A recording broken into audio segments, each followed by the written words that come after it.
Hey, hello everyone. This is Bavleen Kaur and welcome to my YouTube channel. Today I will provide you some tips that may help you to score good marks in your boards and how to present your exam notebook in front of the examiner. ठीक है, तो सबसे पहली tip ये है, जब आपकी जो एग्जाम नोटबुक होती है ना, उसके दोनों साइड्स पर मार्जिन जरूर ड्रॉ करो। जो आपकी लेफ्ट हैंड साइड वाली मार्जिन है उसके अंदर तो आप आपके जो क्वेश्चन नंबर है, कौन सा क्वेश्चन पार्ट है, वो सब चीजें उस मार्जिन में लिखो। और जो आपकी राइट हैंड साइड वाली मार्जिन है ना, उसको एकदम ब्लैंक छोड़ दो, उसमें कुछ मत लिखो। वो जब एग्जामिनर आपकी नोटबुक चेक करेगा तो उसके लिए हेल्पफुल होगी, वो उसमें नंबर अच्छे से दे सकता है, उसको बहुत ज्यादा कंजस्टेड सा नहीं लगेगा उस पेज पे, वो साइड्स में वहां पे नंबर दे देगा अपना। ठीक है, सेकेंड टिप ये है कि जैसे जब आपका कोई क्वेश्चन होता है, फॉर एग्जाम्पल क्वेश्चन है right the main postulates of kinetic theory, तो सबसे पहले ऊपर ना ब्लैक पेन से एक हेडिंग जरूर लिखो क्वेश्चन में से। जैसे कि सबसे पहले आप क्वेश्चन स्टार्ट करने से पहले ये लिखो, the main postulates of kinetic theory is as follows, ताकि वो एग्जामिनर को बार बार ना क्वेश्चन पेपर देखने के लिए वो नहीं करेगा, मतलब वो ना आपकी नोटबुक से ये पढ़ लेगा, अच्छा ये क्वेश्चन है, तो वो बार बार उसको क्वेश्चन पेपर में से क्वेश्चन नहीं देखना पड़ेगा।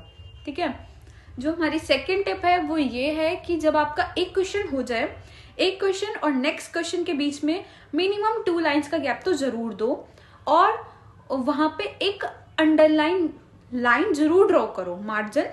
ठीक है, वहां पे मार्जिन जरूर ड्रॉ करो, वो सेपरेशन जो होता है ना, वो थोड़ी अट्रैक्टिव लगती है नोटबुक। और हमारी जो नेक्स्ट फोर्थ टिप है वो ये है कि जो आपके लॉन्ग क्वेश्चंस होते हैं उनको पैराग्राफ की फॉर्म में ना लिख के ना आप उसको पॉइंट्स की फॉर्म में लिखोगे तो वो ज्यादा अच्छा लगेगा।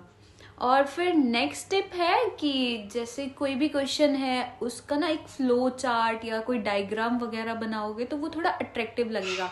मतलब जैसे कोई भी मेन हेडिंग है उसको सर्किल में करके उसके एग्जांपल्स को साइड्स पे लिख दो।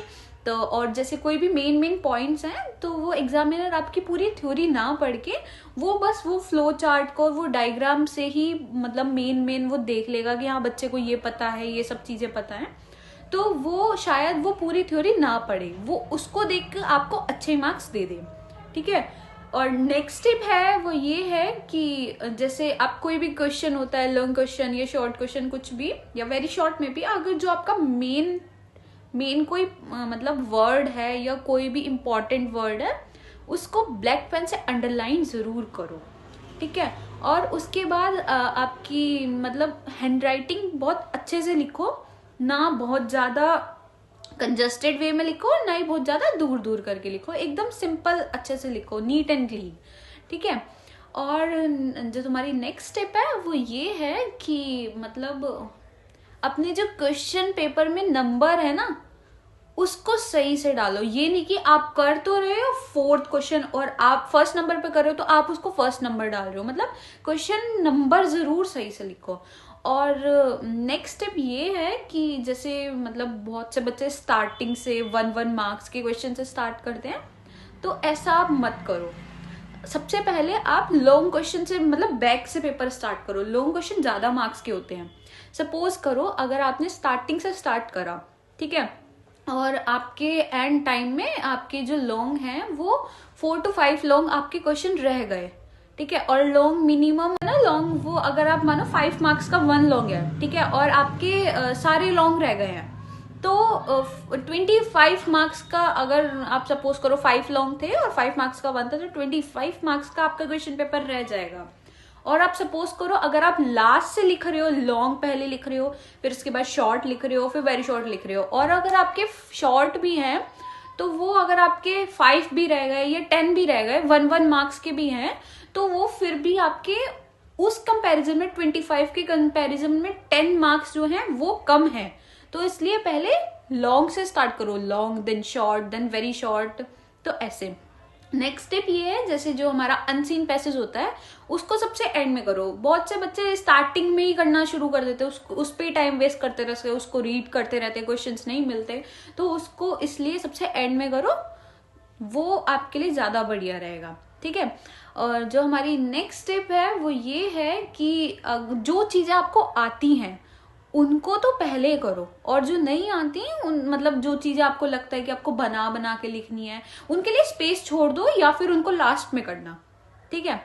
और अगर आप लॉन्ग कर रहे हो तो पहले सारे लॉन्ग ही करना, ये नहीं कि आपने पहले एक का लॉन्ग कर दिया फिर शॉर्ट कर दिया एक का फिर वो कर दिया, सीक्वेंस ही करो। अगर लॉन्ग कर रहे हो तो सारे लॉन्ग करो, अगर आपको कोई सा नहीं भी आता लॉन्ग में तो उसके लिए पेज लीव कर दो, कोई प्रॉब्लम नहीं है। पहले लॉन्ग कर रहे हो तो लॉन्ग करो और शॉर्ट कर रहे हो तो शॉर्ट करो, वो सबकी अपनी अपनी ट्रिक है। बहुत से बच्चे स्टार्टिंग से ही पेपर करते हैं तो भी अच्छा कर लेते हैं, वो सबकी अपनी अपनी हैबिट है, आपको कैसे सुटेबल हो आप वैसे ही ठीक करना। ऊपर सेक्शन जरूर मेंशन करना, ठीक है, कौन से सेक्शन का आप कौन सा क्वेश्चन कर रहे हो और कौन से क्वेश्चन का कौन सा पार्ट कर रहे हो, ये सब चीजें जरूर ठीक से लिखना, ठीक है। इसमें अगर मिस्टेक हो गई तो फिर वो आपका पूरा ही क्वेश्चन गलत माना जाएगा, ठीक है। और हमारी नेक्स्ट टिप है, जैसे कि आपको अगर कोई भी क्वेश्चन नहीं आता, बिल्कुल नहीं पता, आपको कुछ नहीं पता उसके बारे में, तो भी उसके बारे में कुछ ना कुछ लिख के आओ। आपके सिलेबस है या फिर आपको पता है कि वो उस चैप्टर से क्वेश्चन, तो उस चैप्टर के बारे में कुछ ना कुछ लिख के आओ। सपोज करो कि जैसे कि कोई बच्चा है वो फेल हो रहा है, उसने कुछ नहीं आता उसको, पर वो फिर भी कुछ ना कुछ अगर लिख के भी आएगा ना, तो भी टीचर उसको पास करने के लिए जरूर कुछ ना कुछ नंबर जरूर देगा उस पर। हर टीचर ये चाहते हैं कि कोई भी बच्चा फेल ना हो, हालांकि कोई भी फेल होता तो नहीं है, पर फिर भी अगर आप पूरी कॉपी ब्लैंक छोड़ के आए हो तो कहाँ से आपको पास कर देंगे टीचर, है ना। तो अब वैसे फेल तो कोई होता नहीं है, पर फिर भी अगर आप कुछ ना कुछ लिख के आओगे, चाहे गलत भी लिख रहे हो, पर कोई भी क्वेश्चन को खाली मत छोड़ के आओ, उसको जरूर अटेम्प्ट करो। क्या पता वो टीचर आपको अटेम्प्टिंग पे नंबर दे दे, ठीक है, वो कम से कम आपको पास तो कर देगा, फेल होने से तो सही है कुछ ना कुछ तो लिख ही दे, ठीक है। और हमारी जो नेक्स्ट टिप ये है कि अपना मतलब जो स्पीड है ना उसको मेंटेन करके चलो, मतलब बहुत स्लो मत करो कि अब बहुत स्लो लिख रहे हो, तो आपको एंड में फिर बहुत ज्यादा प्रॉब्लम होगी। स्टार्टिंग से ही अपनी स्पीड को मेंटेन करके चलो, और आप मतलब एक दो मॉक टेस्ट अपने जो सैंपल पेपर है वो कर लो, तो उससे आपको पता चल जाएगा कि आपको किस सेक्शन पे कितना टाइम देना है, ठीक है।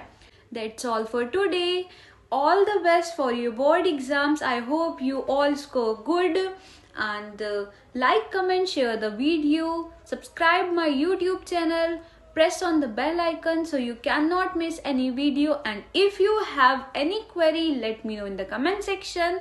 Thank you, bye bye, see you soon.